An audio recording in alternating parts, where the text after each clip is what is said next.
Bonjour tout le monde.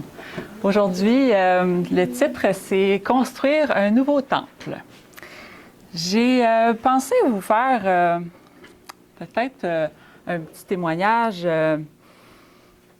vous amener quelque chose qui m'a touchée, puis que j'espère qui va vous toucher aussi. Et je vais commencer en vous racontant que lorsque j'étais jeune, très jeune, j'ai commencé à fréquenter l'Église adventiste. Je devais avoir 5-6 ans lorsque j'ai commencé à fréquenter l'Église. Mes deux parents étaient catholiques, alors j'allais à l'Église avec mes sœurs. Puis j'allais à l'école du sabbat, les classes enfantines, puis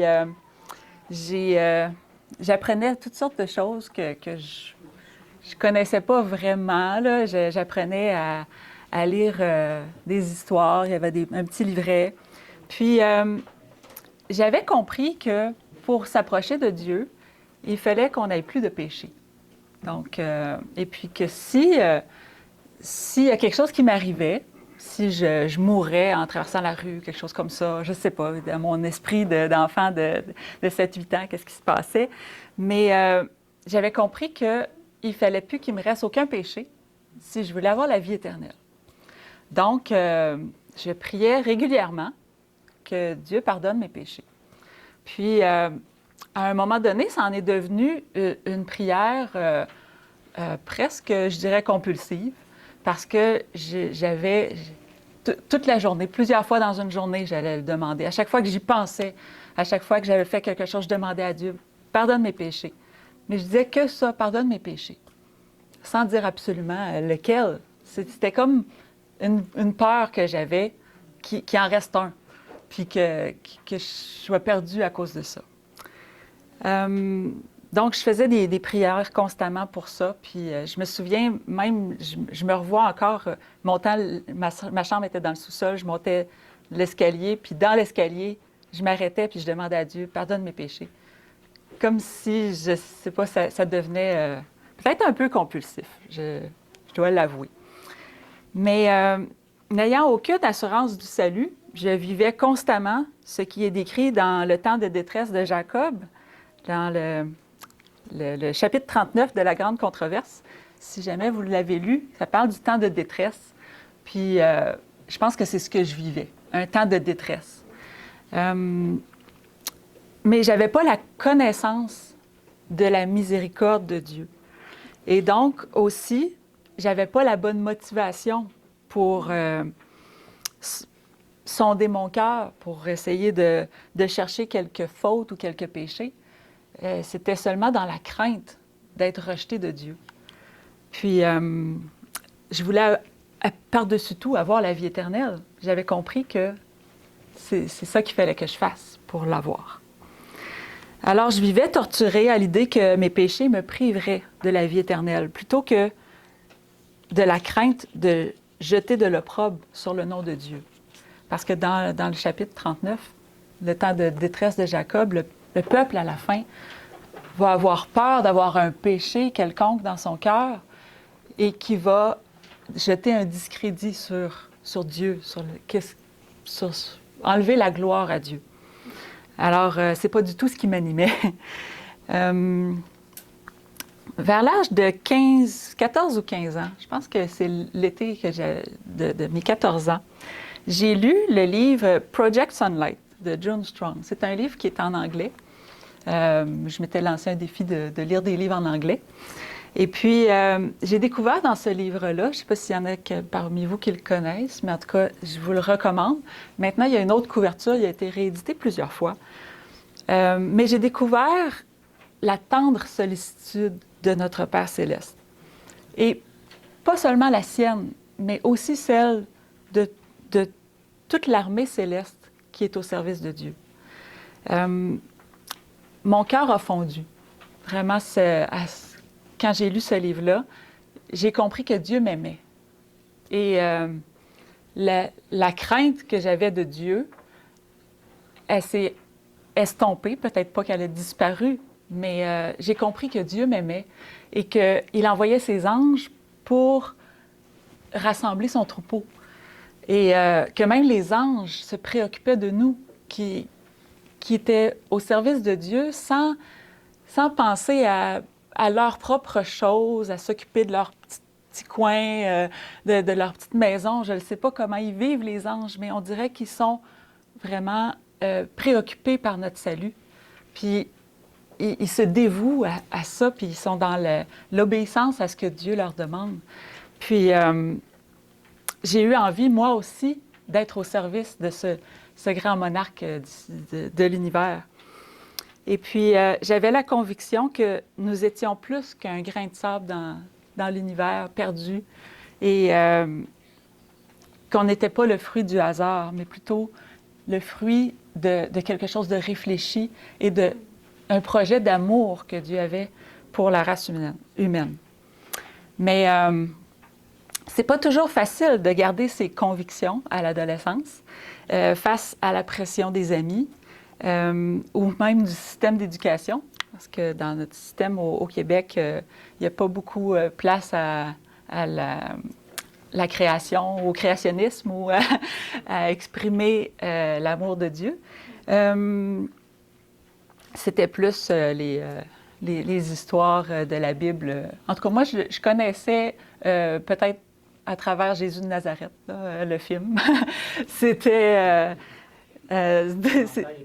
c'est triste un petit peu au Québec de voir comment l'éducation religieuse dans les écoles, en tout cas à mon époque, elle faisait un peu pitié. Et je crois que maintenant, il n'y en a même plus. Alors, donc, mes convictions religieuses, mes convictions profondes se sont effritées peu à peu, faute d'être appuyées sur un fondement solide.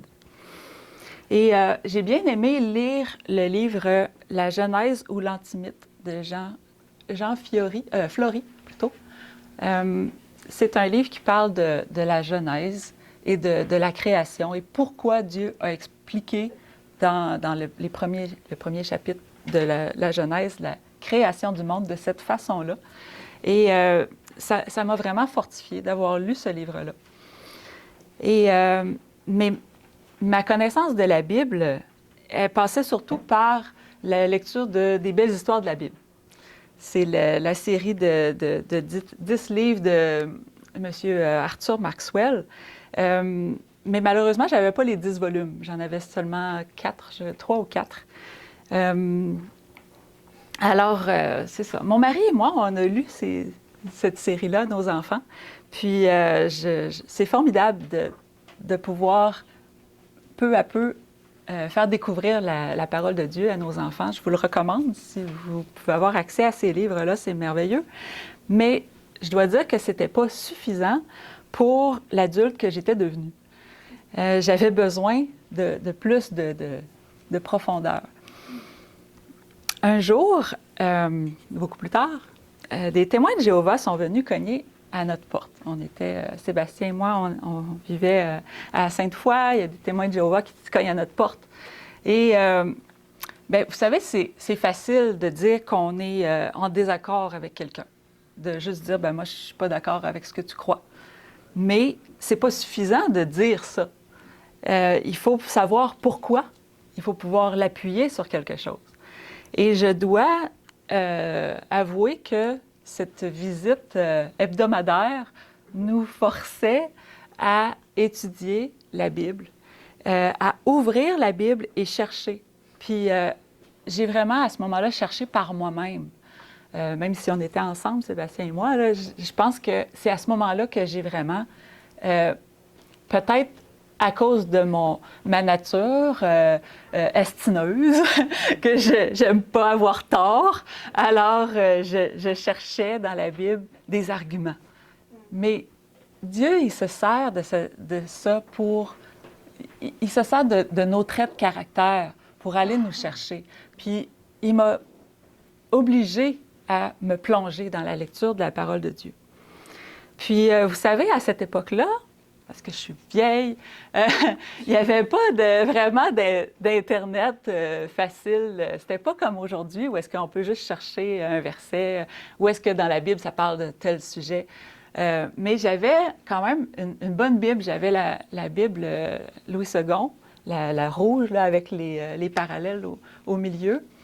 Et c'est une Bible que j'avais gagnée, vraiment pas à la sueur de mon front, mais j'avais assisté à une série d'études bibliques avec Gérard Dix, puis au bout de tant de conférences, il nous donnait notre Bible. Puis j'avais 12 ans lorsque j'ai suivi les études. Puis même pas, je pense que j'avais 11 ans. En tout cas, peu importe, mais la Bible rouge, la Bible Louis II, est merveilleuse parce qu'au milieu, il y a vraiment des bonnes références pour pouvoir chercher. Puis j'avais aussi accès à une concordance, puis je pouvais regarder, mais c'est vraiment pas comme les outils qu'on a aujourd'hui. On est vraiment bénis d'avoir les outils qu'on a, les moteurs de recherche, même sur notre cellulaire, on peut chercher facilement dans la Bible. Puis quand on cherche un verset, on dit « Ah, il me semble qu'il y a tel mot dedans. » C'est facile de le trouver. Puis c'est facile aussi de pouvoir comparer des versions de la Bible les unes avec les autres. Mais à cette époque-là, bien, j'ai découvert les petites lettres, puis vraiment de faire des recherches systématiques. Puis je pense que Dieu m'a bénie à travers ça, de pouvoir chercher par moi-même pour être moi-même convaincue de quelque chose et non pas que quelqu'un me dit « c'est ça que tu dois croire », mais vraiment parce que j'ai cherché. Puis, avec le temps, bien, la petite fille qui priait sans cesse pour le pardon, elle a compris que Jésus était mort pour le pardon de ses péchés. Et malheureusement, malgré tous mes efforts, je continuais à pécher. Puis ça me décourageait. Je me disais, il me semble que je devrais avoir compris telle chose. Puis c'est sûr que quand on a une repentance, on peut dire, OK, non, je veux plus que ça arrive, puis on se repent, on dit, on le fera plus. Puis à un moment donné, on trébuche, ou plutôt l'ennemi peut-être nous fait trébucher, parce qu'il sait qu'on est déjà tombé dans ce panneau-là. Il vient nous rechercher sur la même chose. Et vraiment, la vie de chrétien en montagne russe, ah, ça va bien, hop, je tombe. Ah, je me repens, je retombe. C'était mon quotidien. Puis j'étais vraiment découragée de ça. Ça m'a vraiment beaucoup affectée mentalement. J'étais toujours un peu sur le bord d'une dépression ou de je sais pas quoi. J'avais pas la victoire que je voyais d'autres personnes l'avoir, puis je ne l'avais pas, puis je me demandais qu'est-ce qui se passe. Je continuais d'aller à l'église, j'enseignais les classes des enfants. J'ai appris plein de versets à mémoriser, mais il manquait quelque chose à ma vie spirituelle. Quelque chose que je ne soupçonnais même pas. Je ne savais pas quoi. Je ne pouvais pas mettre un nom dessus. Et c'est à travers le cours sur le sanctuaire que j'ai découvert l'agapé de Dieu. Puis, présentement, on a le cours sur le sanctuaire qui est avec Sébastien. Je ne parle pas de ce cours-ci. Je parle du cours qui s'est donné, la première, même pas la première, la deuxième édition, il y a je ne sais pas combien d'années. Et j'ai écouté cette explication du sanctuaire dans le mobilier, parce que des fois, on lit la Bible, puis il y a des parties de la Bible qu'on a l'impression qui sont un peu monotones ou un peu plates, ou on va peut-être lire en diagonale un chapitre ou l'autre, puis on ne comprend pas vraiment pourquoi c'est important que ce soit là. Puis c'était le cas pour le sanctuaire. Je savais qu'il y avait du mobilier, puis des choses en or, puis il y avait des sacrifices. Mais les sacrifices ne m'intéressaient pas beaucoup. Moi, j'aime les animaux, puis j'aimais pas ça, voir qu'il y avait des animaux qui mouraient. Je trouvais que c'était gratuit, puis je comprenais pas. Puis je savais que ça pointait vers Jésus, oui, mais il y a comme un déclic qui ne s'était pas fait dans mon esprit. Puis j'ai entendu ce verset-là dans la King James en anglais. Thy way, O God, is in the sanctuary. Who is so great a God as our God? Puis j'ai cherché dans la Louis II. Si vous recherchez Psaume 77, verset 13, on passe par-dessus sans comprendre, parce que, sans voir ça plutôt, parce que ça ne parle pas de sanctuaire dans la Louis II. Ça parle d'un lieu saint peut-être, mais pas le mot sanctuaire. Puis, le King James nous dit que « Thy way », ta voix ô Dieu est dans le sanctuaire. Donc, le sanctuaire, c'est pas juste quelque chose qu'il a mis pour un moment, puis... Non, il y a quelque chose, c'est un outil pédagogique puissant, puis c'est dans le sanctuaire qu'on peut trouver qu'est-ce que Dieu veut faire avec nous, puis qu'est-ce que Dieu fait pour l'univers, pour la race humaine au complet. Et qui est aussi grand que notre Dieu? Il y a quelque chose de grandiose qui se trouve dans le sanctuaire, mais que j'avais jamais vu jusqu'à temps que je vois ce cours-là. Là où est-ce que j'ai découvert l'agapé de Dieu. Parce que, à travers le sanctuaire, on découvre non seulement la profondeur de ce que Jésus a fait pour la race humaine, mais aussi ce qu'il veut faire en chacun d'entre nous. Et ça a amené une nouvelle dimension à ma vie chrétienne. J'avais l'impression, moi j'ai des verres de contact, là, mais j'ai eu des lunettes pour la première fois, j'étais en secondaire 2, donc j'avais 12-13 ans. Mais probablement que j'en aurais eu besoin de la maternelle. Puis, moi, je passais dans la vie en voyant pas grand-chose. Puis, je me dis, c'est pour ça que je n'étais pas bonne en sport. Je voyais pas le ballon jusqu'à temps qu'il soit dans ma face. Fait que comment voulez-vous que je sois bonne à quoi que ce soit? J'avais une vision de moi-même que j'étais une loser, ça n'avait pas de sens. Puis, un jour, mon père m'a amenée chez l'optométriste.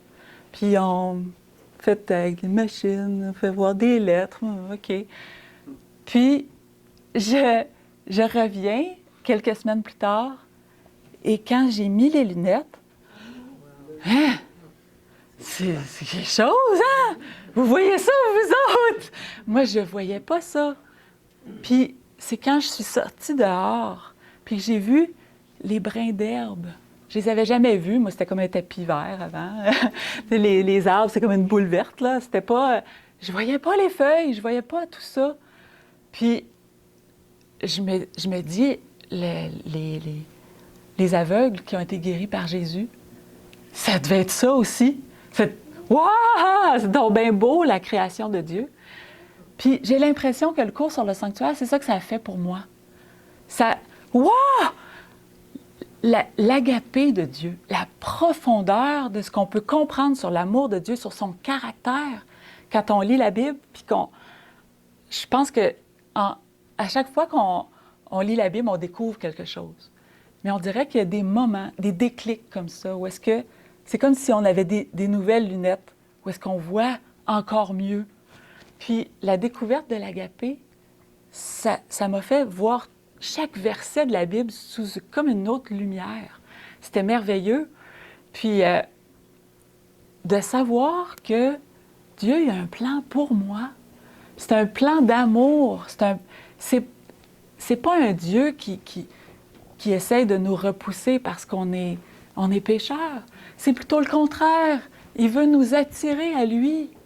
C'est vraiment grandiose, le plan du salut, quand on se met à pas le décortiquer, mais à le sonder, à aller voir tout ce que Dieu nous a révélé. C'est comme s'il y a des couches et des couches. On peut vraiment creuser puis découvrir de plus en plus des choses étonnantes. Et dans le... Je ne sais pas si j'ai mis l'histoire. J'ai mis l'image. Elle n'est pas très, très belle une fois en gros, mais en tout cas... Dans Jean 10, verset 9, il est écrit « Je suis la porte. Si quelqu'un entre par moi, il sera sauvé. » Je suis la porte. Bon, OK, c'est bien, Jésus nous dit « Je suis la porte. » Mais quand on comprend qu'il parle de cette porte-là, « Je suis la porte. » Si tu veux t'approcher de Dieu, si tu veux, passe par moi. Il n'y en a pas d'autre Nulle part, il n'y en a rien qu'une. Il n'y a que par lui qu'on peut être sauvé. Il n'y a que par lui qu'on peut s'approcher de Dieu. Wow! On dirait que quand on comprend le sanctuaire, il y a plein de versets comme ça qu'on voit d'une autre façon. Dieu veut qu'on rentre par la porte. Il veut nous attirer à lui. Dans Romains 12, versets 1 et 2, il est écrit « Je vous exhorte donc, frères, par les compassions de Dieu, à offrir vos corps comme un sacrifice vivant, saint, agréable à Dieu, ce qui sera de votre part un culte raisonnable. Ne vous conformez pas au siècle présent, mais soyez transformés par le renouvellement de l'intelligence. Afin que vous discerniez quelle est la volonté de Dieu, ce qui est bon, agréable et parfait. » C'est ça qu'il veut. Il veut qu'on découvre quelle est sa volonté. Si on ne la connaît pas, est-ce qu'on peut la faire? Non. Il veut se révéler à nous. Et comment il veut nous amener à marcher dans cette volonté-là, qui est la sienne? C'est en passant par l'autel des sacrifices. Il dit, venez, offrez vos corps comme un sacrifice vivant. Quand il dit, si quelqu'un veut me suivre, qu'il prenne sa croix, qu'il me suive, ça reste un peu abstrait pour quelqu'un, un enfant, quelqu'un qui... Oh, prendre sa croix, on n'en voit plus des croix aujourd'hui, on ne vit pas à cette époque-là. Qu'est-ce que ça veut dire? Mais quand on comprend qu'il veut qu'on offre notre vie, même si on est vivant, là, il ne nous demande pas tous de mourir en martyr, mais de passer par le feu, c'est d'offrir notre vie, que chaque décision qu'on prend est teintée du questionnement. Qu'est-ce que Jésus aurait fait à ma place? Qu'est-ce qui plairait à Dieu? Qu'est-ce qui serait une offrande d'amour? Qu'est-ce qui aurait une odeur agréable pour lui? Il nous fait entrer par la porte pour ensuite nous amener à nous offrir vivant, sacrifice vivant, là. Il veut notre bien, il veut qu'on reste en vie. S'il veut nous donner la vie éternelle, c'est pas parce qu'il veut qu'elle s'achève, il veut qu'elle se prolonge. Il nous invite à faire sa volonté et c'est pour notre bien. Il dit ce qui est bon, agréable et parfait. Les plans qu'il y a pour nous, c'est bon, agréable et parfait. C'est merveilleux. Dans Tite 3, versets 5 et 7, il dit « Il nous a sauvés, non à cause des œuvres de justice que nous aurions faites. » Ça, c'est tellement épuisant d'essayer de se sauver par ses propres œuvres. Parce qu'on se demande tout le temps, est-ce que c'est suffisant? Qu'est-ce que tu peux faire de plus? Est-ce que ça a été vu? Est-ce que ça a été enregistré? Est-ce que les autres m'ont vu? C'est pas ça du tout. Des œuvres de justice, il veut qu'on fasse les siennes. Il nous a sauvés non à cause des œuvres de justice que nous aurions faites, mais selon sa miséricorde. La grâce, c'est gratuit. Il nous demande même pas de faire quelque chose pour l'acheter. C'est gratuit. Par le baptême de la régénération et le renouvellement du Saint-Esprit.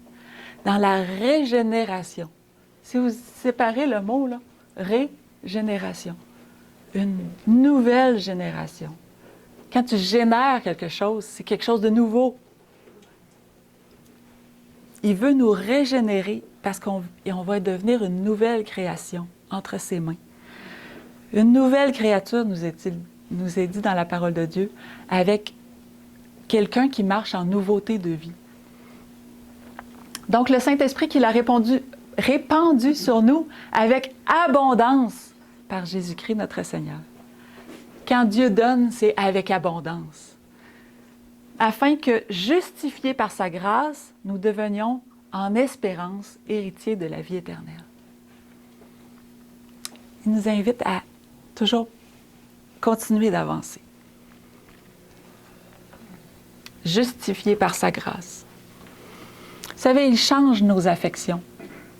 Il change qu'est-ce qu'on aimait, qu'est-ce qu'on trouvait important avant. Ce matin, on parlait de Paul qui disait « Je regarde tout ce que je regardais comme étant élevé avant, comme de la boue. » Nos affections sont changées. Il nous guide sur ce chemin-là vers le lieu très saint.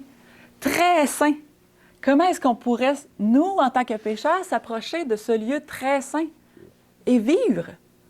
Parce qu'il c'est ce qu'il veut. La vie éternelle, c'est en s'approchant toujours de plus en plus de ce lieu très saint, en nous libérant un à un de tous nos péchés. Il nous invite à nous approcher de lui. Nous avons commencé le mercredi soir à étudier le livre de l'Épître de Pierre. On est dans 1 Pierre. Dans les dernières semaines, on a étudié ça, puis il y a un texte qui m'a interpellée, et c'est ça que je voulais vous parler aujourd'hui. 1 Pierre 2, versets 4-6. « Approchez-vous de lui. » C'est ça qu'il veut, hein, qu'on s'approche de lui. « Approchez-vous de lui, pierre vivante, rejetée par les hommes, mais choisie et précieuse devant Dieu. » On a été choisis, puis on est précieux. « Et vous-même, comme des pierres vivantes, édifiez-vous pour former une maison spirituelle, un saint sacerdoce, afin d'offrir des victimes spirituelles, comme on a parlé tantôt, un sacrifice vivant, des victimes spirituelles, agréables à Dieu par Jésus-Christ. Car il est dit dans l'Écriture, « Voici, je mets en Sion une pierre angulaire, choisie, précieuse, et celui qui croit en elle ne sera point confus. » La pierre angulaire, choisie et précieuse, c'est pas nous, c'est Jésus. Verset 7, juste après, « L'honneur est donc pour vous qui croyez, mais pour les incrédules, la pierre qu'ont rejetée ceux qui bâtissaient est devenue la principale de l'angle et une pierre d'achoppement et un rocher de scandale. » La pierre de l'angle, c'est celle qu'on pose la première. C'est celle que, quand on fait un carré, là, on veut s'assurer qu'elle a le bon angle, elle est à la bonne place. Et une fois qu'on a le premier angle, on est capable de faire les autres. C'est lui le fondement. Si elle est mal placée, tout l'édifice écroche. Regardez la tour de Pise. C'est pas ça qu'il veut construire. Il veut construire quelque chose de beau, de solide. Malheureusement, elle a été rejetée.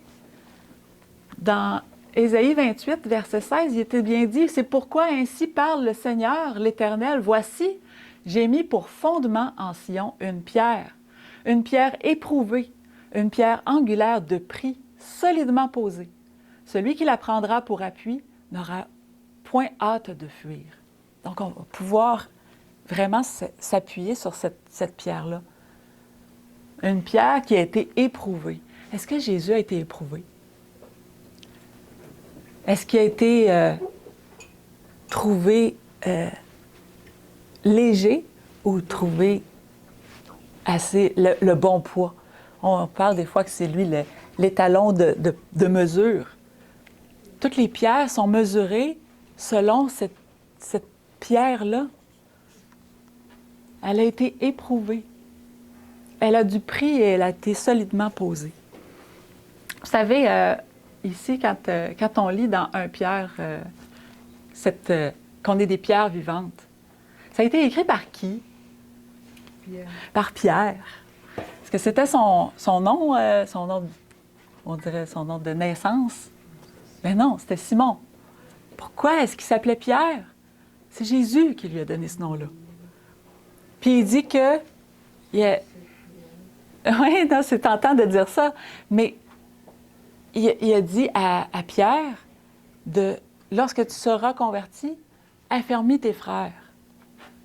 Une pierre solide. Qu'est-ce que Dieu veut dire? Qu'est-ce que Jésus veut dire? Il veut dire que lui, il est la pierre solidement posée.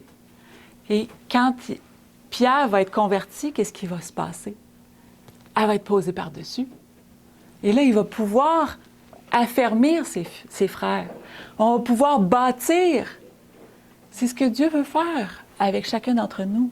Il veut nous édifier. Il veut nous mettre ensemble pour faire quelque chose de grand, quelque chose de beau.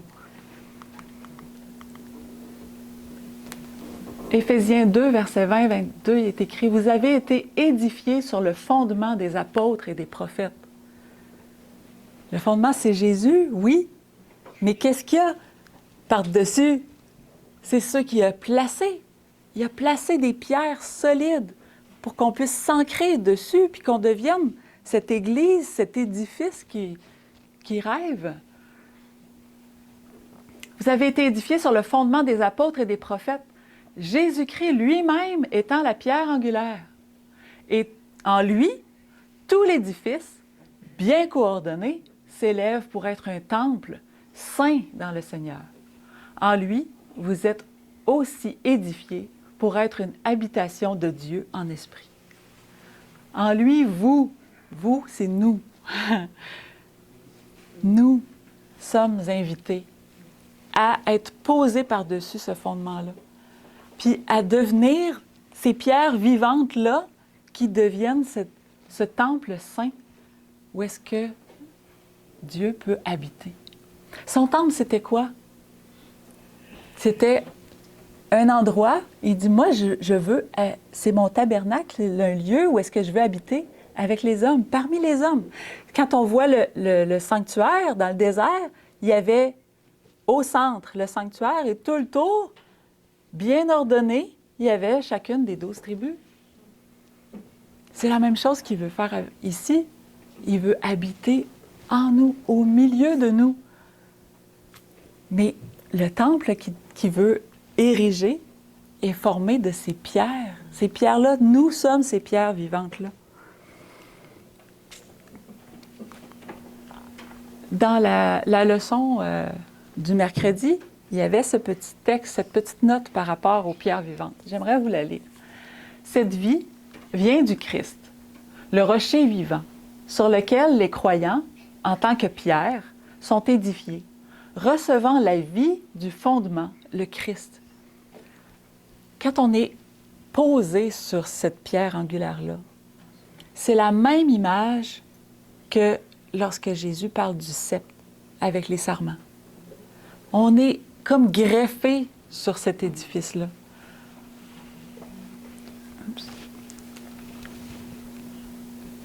Recevant la vie du fondement, le Christ. Comme la sève qui coule dans ce cep-là, puis qui va jusqu'au bout des branches, bien, la vie aussi est là dans cet édifice-là. Elle traverse chacune des pierres. Ils sont ainsi soudés au rocher, reliés à la vie unique. Le but de cette construction est d'offrir des sacrifices spirituels, des sacrifices vivants, acceptables par Dieu. Si le Christ est en nous et nous en lui, les louanges et les prières de son peuple, les sacrifices pour lui, leurs efforts d'amour, en fait, la vie même qu'on a à tous les jours, sont tous acceptables dans le bien-aimé. En lui, tout devient des fruits qui portent en nous. Lorsqu'on est branché sur lui, ce qu'on fait dans la vie de tous les jours, c'est cette vie-là qui se répand, c'est cette énergie-là qui nous donne, c'est cette motivation-là qui nous donne. Et c'est sanctifié par lui. Tous nos efforts, même si on dit, on dit ça qu'on fait des efforts, la maîtrise de soi, c'est un effort. Mais la maîtrise de soi, vous savez que c'est un fruit de l'esprit. Quand Dieu nous met son esprit sur nous, il nous rend capables de se maîtriser. Je vais venir à ça plus tard, mais j'ai un autre texte qui parle de ça. Dans Deutéronome 27, versets 2 à 8, il est écrit « Lorsque vous aurez passé le Jourdain », donc c'est à l'époque où est-ce que le peuple avait erré dans le désert et il s'en allait pour entrer en Canaan. « Lorsque vous aurez passé le Jourdain pour entrer dans le pays que l'Éternel ton Dieu te donne, tu dresseras de grandes pierres et tu les enduiras de chaux. Tu écriras sur ces pierres toutes les paroles de cette loi. Lorsque tu auras passé le Jourdain pour entrer dans le pays que l'Éternel ton Dieu te donne, pays où coule le lait et le miel, comme te l'a dit l'Éternel, le Dieu de tes pères. Lorsque vous aurez passé le Jourdain, vous dresserez sur le mont Ébal ces pierres que je vous ordonne aujourd'hui de dresser, et tu les enduiras de chaux. Là, tu bâtiras un autel à l'Éternel ton Dieu, un autel de pierre sur lesquelles tu ne porteras point le fer. Tu bâtiras en pierre brute. l'autel de l'Éternel, ton Dieu. Tu offriras sur cet autel des holocaustes à l'Éternel, ton Dieu. Tu offriras des sacrifices d'actions de grâce et tu mangeras là et te réjouiras devant l'Éternel, ton Dieu. Tu écriras sur ces pierres toutes les paroles de cette loi en les gravant bien nettement. Je vous avouerai que j'avais déjà lu ce texte-là, j'en avais fait peu de cas, parce que je me disais, OK, ils vont faire un hôtel, ils vont bâtir un hôtel. Mais je me suis demandé, pourquoi demander de bâtir un hôtel en pierre brute? Ça dit, tu ne porteras point le fer sur cet hôtel, sur cette pierre-là. Donc, ce n'était pas des pierres qui devaient être taillées, c'est des pierres qui devaient être ramassées brutes, mises une par-dessus l'autre pour faire un hôtel. En fait, ce que j'ai compris, c'est que cet hôtel-là qu'on va bâtir, c'est l'autel sur lequel il va y avoir les sacrifices. Puis, le sacrifice représentait quoi? Cet animal-là représentait quelqu'un, représentait Jésus qui devait venir un jour. Et ces pierres-là, si on dit que on est, nous, des pierres vivantes, il y a un autre moment où est-ce qu'il y avait une pierre par tribu. Il y avait 12 pierres qui devaient être... Donc, ça représente vraiment des gens. Puis, ils devaient être des pierres brutes, pas découpées. Et pourquoi Dieu demande ça particulièrement? Et pourquoi les enduire de chaux?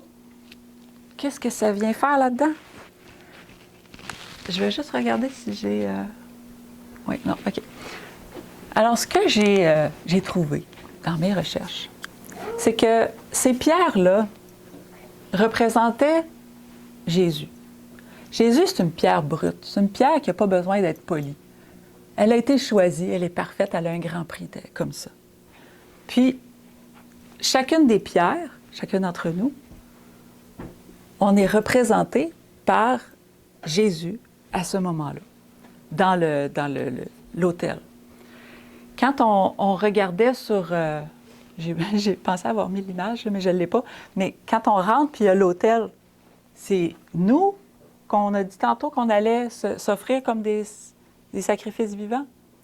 Mais tout le sanctuaire, c'était pour expliquer qu'est-ce que Christ allait venir faire. Donc, quand on s'offre sur cet autel-là, c'est parce que on fait la même chose que Christ. On suit notre modèle. Donc, ici, là, la pierre brute, chacune des pierres représentait Christ. Elle n'était pas polie. Bon, peut-être que je devrais continuer En tout cas, j'ai une autre histoire plus tard où est-ce que les pierres vont avoir été coupées. Et là, ça va peut-être prendre plus de sens à ce moment-là. Mais Jésus, il n'a pas besoin d'avoir des choses qui soient enlevées de son caractère. Et il avait un caractère parfait. Il n'a pas péché, il était entier, tout entièrement à Dieu. Une pierre, que ce n'est pas un agrégat, c'est une pierre, une vraie. Elle est brute. Et chacune des pierres, une par-dessus l'autre, si elle avait été touchée par du fer, ou si elle avait été touchée par un instrument pour lui donner cette forme-là, ça veut dire qu'il y aurait eu quelque chose qui aurait dû être enlevé. Il y aurait dû quelque chose qui aurait dû être affiné ou corrigé. Mais il n'y a rien à corriger en Christ. Il est parfait. Tel qu'il est, il est parfait. Amen. Et c'est ce que Jésus veut nous montrer dans ce symbole-là, c'est qu'en lui, quand on meurt à nous-mêmes sur cet autel, lorsqu'on laisse de côté nos priorités, lorsqu'on laisse de côté nos grands projets, puis qu'on se met plutôt à dire, mais Seigneur, qu'est-ce que tu veux que je fasse aujourd'hui? On devient parfait devant Dieu.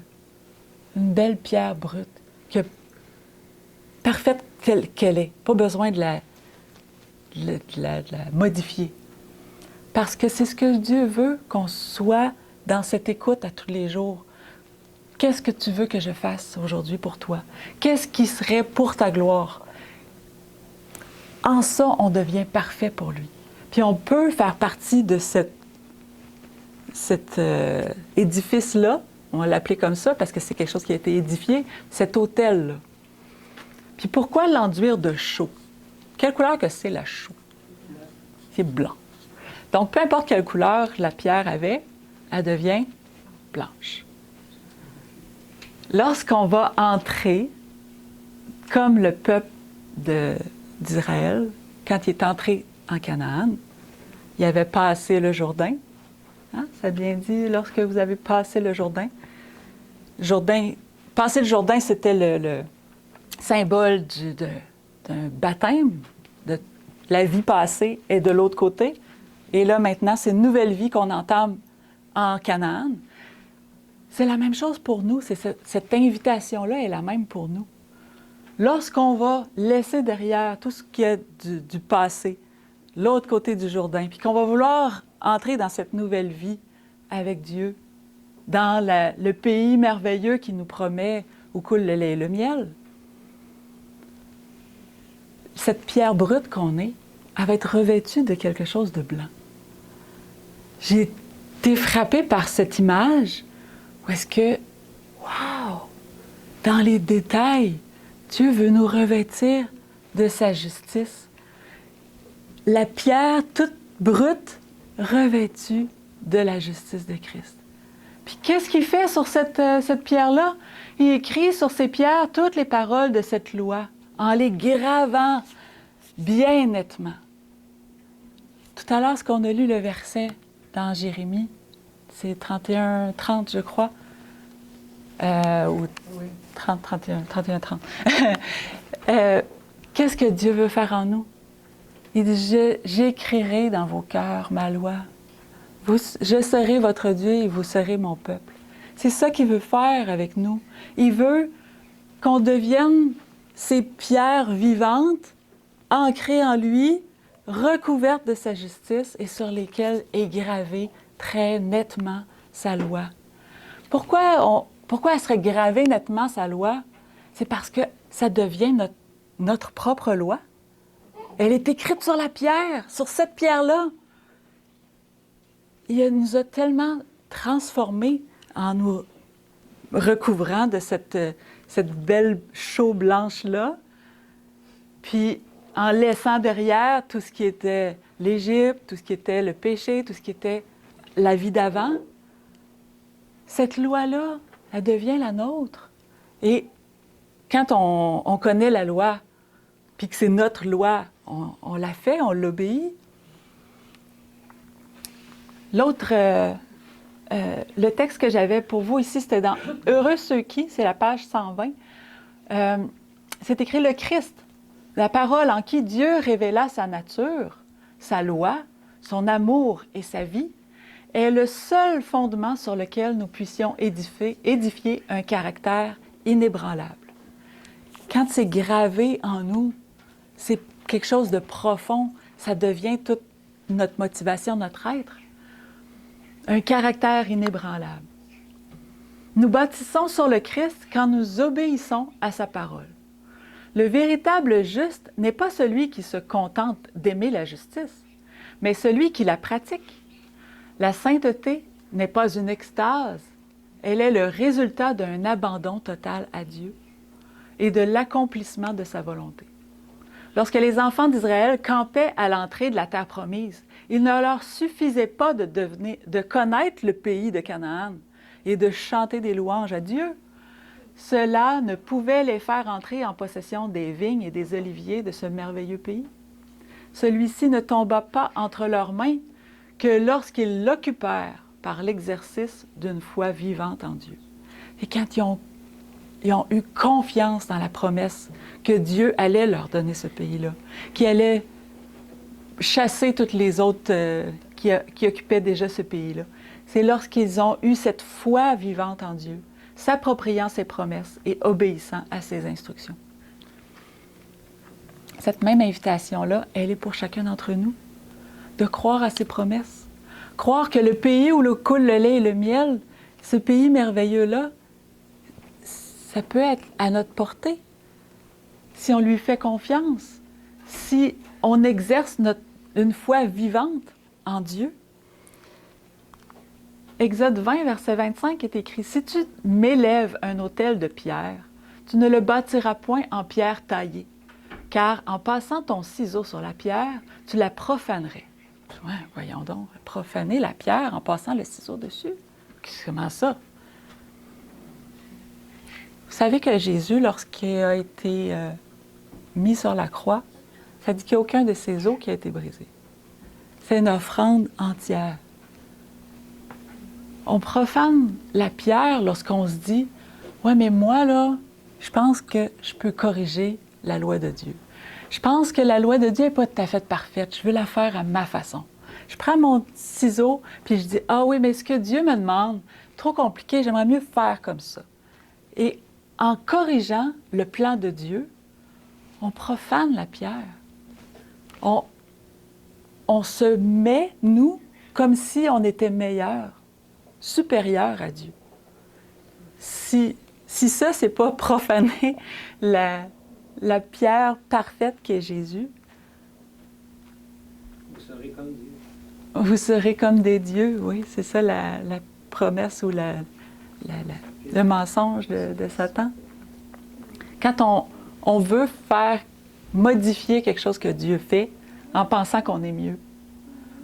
Mais il y a tellement on dit « Ah, ben, je fais pas ça, moi. » Mais il y a tellement de fois où est-ce que Dieu nous parle dans notre esprit.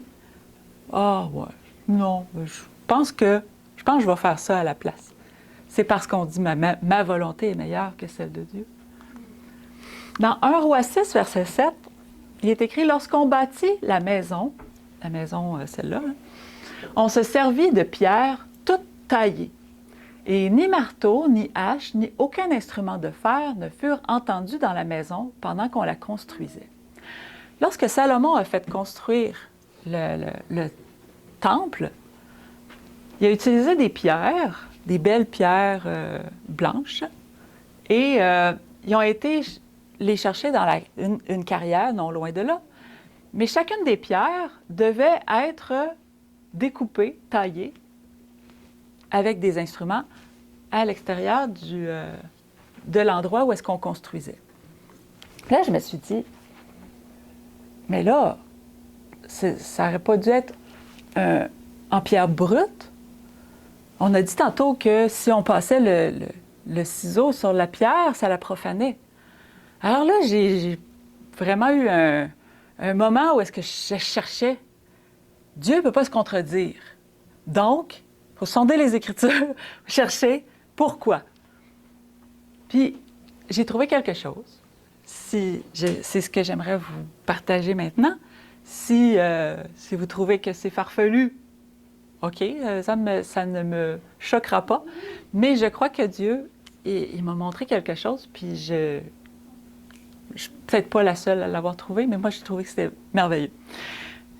Lorsque les pierres ont été découpées, il fallait que ça se fasse à l'extérieur.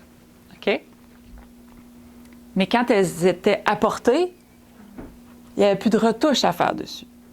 Elles étaient parfaites. Et elles pouvaient être mises en place, et c'est un chef-d'œuvre qui a été construit, quelque chose de merveilleux que les gens venaient de loin pour voir, même s'ils ne croyaient pas dans le Dieu vivant. C'était une des merveilles du monde.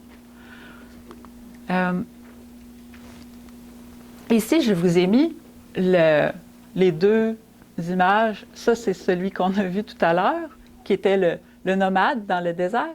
Celui-là, c'est celui qui était fixe à Jérusalem.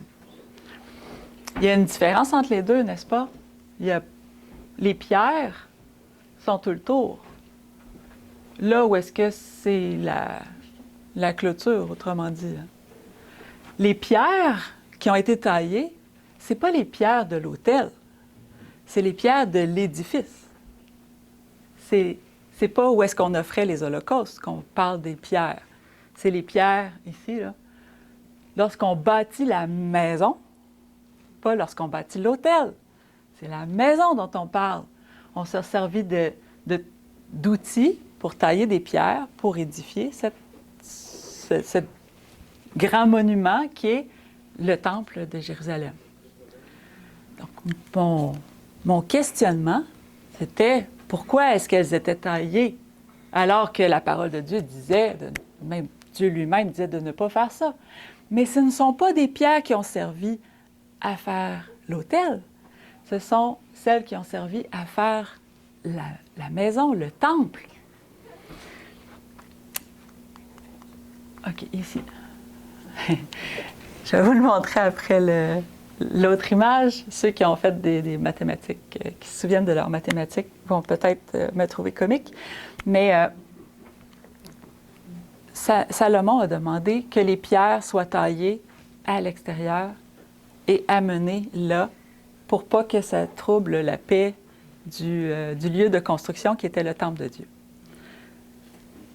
Je vous invite à imaginer que nous sommes des pierres qui avons besoin d'être remises au carré, qui avons besoin d'être polies, affinées dans notre caractère pour pouvoir aller dans le temple de Dieu, cette habitation-là qui veut faire Quand on parle du temple ici, on dit le temple de Jérusalem, mais nous, on est invités aujourd'hui pas à reconstruire un troisième temple là, à Jérusalem.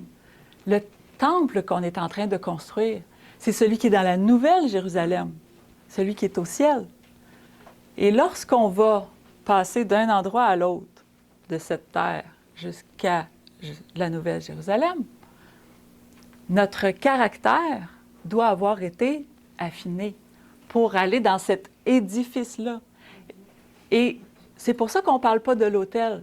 Parce que l'autel, là où est-ce qu'on offre nos vies en sacrifice, il faut que ce soit fait bien avant le moment où est-ce qu'on va aller dans la Nouvelle Jérusalem, n'est-ce pas? Il faut que la mort à soi-même, elle ait déjà été faite. Ça, c'est quelque chose qui est bien avant. Là, on parle d'aller dans la Nouvelle Jérusalem, faire cet édifice où est-ce que Dieu va pouvoir habiter au milieu de son peuple. Il va être en chacune de ces pierres vivantes-là. Et c'est pour ça que j'ai amené cette image-là, parce qu'on parle souvent du peuple à la fin qui va avoir une translation au ciel. Une translation au ciel, OK. Mais après ça, je me suis dit, mais oui, mais on a vu ça à l'école, la translation. Qu'est-ce que c'est la translation? C'est lorsque tu as une figure géométrique, dans ce cas-ci, et que tu vas avoir un vecteur, donc une direction, puis tu vas amener chacun des points, bien, tous les points qui sont là, qui vont suivre le même vecteur. Donc, chacun va se retrouver déplacé dans un autre endroit sans avoir subi aucune modification. Donc, ce n'est pas une symétrie, où est-ce que là, tu vas avoir l'opposé. C'est pas une rotation. Ça va rester dans le même axe. C'est la même chose qu'on a de A à A', là, si vous vous souvenez vos termes de mathématiques. Donc, la translation que le peuple de Dieu, à la fin, va devoir faire, de cette terre jusqu'à la Nouvelle Jérusalem, son caractère va subir une translation, il va rester le même. Donc, c'est pour ça que les pierres doivent être affinées, doivent être taillées dans la carrière avant de les amener dans l'édifice de la Nouvelle Jérusalem. Dieu veut présentement nous préparer à faire partie de cet édifice-là. Notre caractère doit être affiné. Dans le manuscrit 92A, 1898, il est écrit « Le Christ a rendu possible à l'homme d'élever sa valeur morale auprès de Dieu. » Peut-être auprès de Dieu, en tout cas. Pouvoir être en présence de Dieu. En résistant à tout mal, en maîtrisant son mauvais caractère, son égoïsme et son orgueil, il peut atteindre la justice du Christ. Wow! Comment on fait pour maîtriser notre orgueil, notre caractère, pour arriver à atteindre la même perfection que Christ? Aïe, aïe, aïe! Pourtant, c'est écrit, le Christ a rendu possible. Est-ce qu'on le croit? Par la foi? Aïe, aïe, aïe! L'homme doit devenir un avec le Christ en Dieu. Un dans ces pierres vivantes, brutes de l'autel. C'est là où est-ce que tout notre orgueil, égoïsme, mauvais caractère, c'est là que ça doit mourir, lorsqu'on devient un dans cette pierre-là. Le péché est dégradant et il n'a pas sa place au ciel. Nous avons le privilège de posséder la maîtrise de soi. On a le privilège de posséder la maîtrise de soi. Et si nous ne l'avons pas, nous révélons que le péché règne encore dans notre corps mortel. Je l'ai dit tout à l'heure, je me suis un petit peu avancée. La maîtrise de soi, c'est un don de l'esprit. Donc, la maîtrise de soi, c'est ce que moi j'essayais de faire pendant des années, essayer de me maîtriser puis de rester la bonne petite chrétienne parfaite, puis que ça cassait de tout partout. J'étais pas capable. Mon corps mortel, il y avait encore le péché qui régnait dedans. En Christ, il est à nouveau possible de reprendre le contrôle de sa vie. Qu'il prenne ma force et fasse la paix avec moi, dit-il dans Ésaïe 27, verset 5. Et il fera la paix avec moi. C'est sûr, si on demande à Dieu, si on le prie, qu'il prenne ma force, il nous l'offre. Il offre sa force. C'est pas par nos propres forces qu'on va pouvoir faire quoi que ce soit pour faire mourir l'orgueil ou faire mourir le... Non, c'est avec sa force. Et il fera la paix avec moi. C'est sûr. Il va nous réconcilier. On va pouvoir être en paix avec Dieu et vivre avec lui. Dieu nous invite à construire ce nouveau temple-là, aujourd'hui, de le laisser transformer notre caractère. De quelle façon? Tout à l'heure, on a chanté « Veille au matin, veille le soir, veille et prie toujours ». Parce que c'est seulement en ayant cette demande et cette réception, cet échange-là avec Dieu, c'est là où est-ce qu'il peut nous fortifier, c'est là, il veut nous donner sa force. Il nous a démontré avec Christ que c'est possible de vivre sans péché en étant un être humain. Et il veut nous communiquer cette force-là, cette maîtrise de soi. Amen. Dieu a tant aimé le monde, Dieu nous a tant aimés, qu'il a envoyé son Fils sur cette terre pour nous repêcher de l'océan de bouette, de boue, dans lequel on était, avec toutes les mauvaises compréhensions, les traditions folles et insultantes pour Dieu, toutes nos idoles, notre égoïsme, afin que quiconque croit en lui, quiconque croit qu'il fera en nous ce qu'il a promis, et qu'on ait la vie éternelle. Les pierres vivantes, là, il nous dit qu'elles sont. Il veut les prendre et les amener au ciel. Cette translation-là, là, c'est parce que il dit c'est possible. Il va avoir un peuple à la fin qui va avoir cette victoire-là. C'est ce que la parole de Dieu nous dit, la révélation des fils de Dieu. Un peuple qui va être prêt à être amené au ciel sans passer par la mort. Lorsque Jésus dit « Il y a plusieurs demeures dans la maison de mon Père. Lorsque je m'en serai allé et préparé une place, je reviendrai et je vous prendrai avec moi. » Jésus était charpentier. Est-ce que vous pensez que quand il dit « Je m'en vais vous préparer une place », c'est parce qu'il, depuis l'an 30, il est en train de faire des maisons au ciel? Non! Quand il dit qu'il nous prépare une place, il prépare une place pour chacune des pierres vivantes de cet édifice-là. Et comment il fait pour préparer la place de cette pierre-là? Il est en train de la tailler dans la carrière. Il est en train d'enlever toutes les choses accrochantes pour qu'on puisse s'imbriquer les uns avec les autres, qu'on soit tous unis ensemble. Moi, je ne veux pas qu'il y ait aucun d'entre vous qui se perde. Je veux qu'on soit soudés ensemble, qu'on soit tous ensemble pour attendre le retour de Jésus. qu'on soit vivant sur cette terre, puis qu'on soit des pierres prêtes à aller translater de l'autre côté. C'est un miracle qu'il veut faire. Quand on regarde à nous, on dit « ouais, impossible ». Mais est-ce qu'il y a quelque chose d'impossible à Dieu? Non. Dieu est tout-puissant. Il est capable de le faire. Et c'est ce qui prend autant de temps. S'il dit que lorsque je vous aurai préparé une place, je reviendrai vous chercher, c'est pas parce que la place là-bas n'est pas finie de déblayer.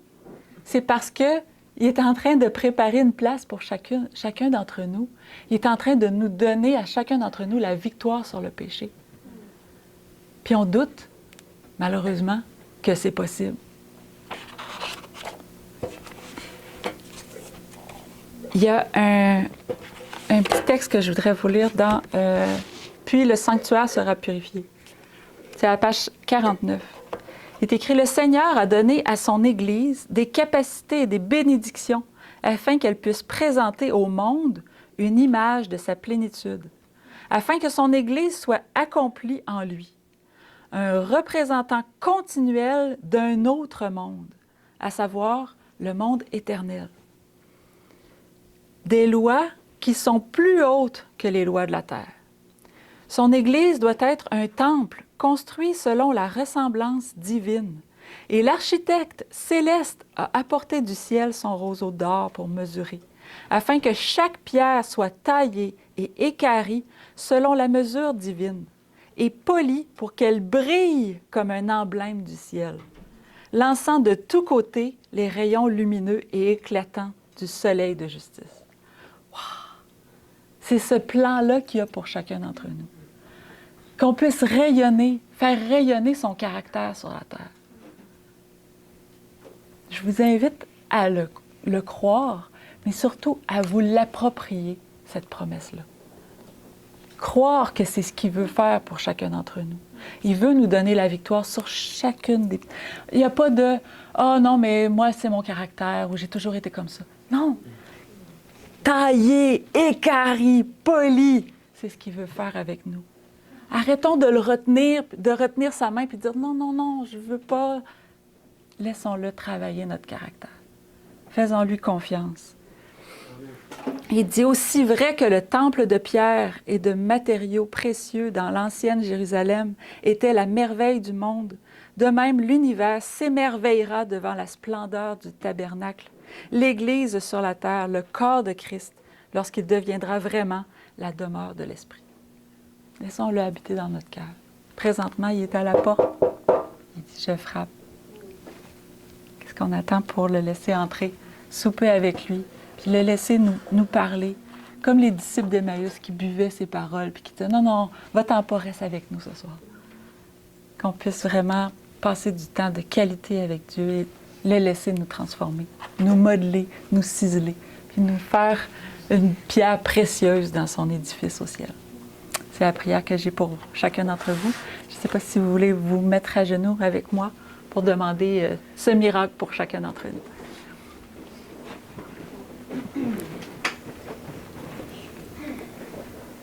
Bon Père éternel, on voudrait, Seigneur, réclamer ce miracle, réclamer cette victoire, cette transformation, cette mort de notre ego, pour qu'on puisse marcher en nouveauté de vie et être vraiment ces lumières que le monde autour de nous a tant besoin.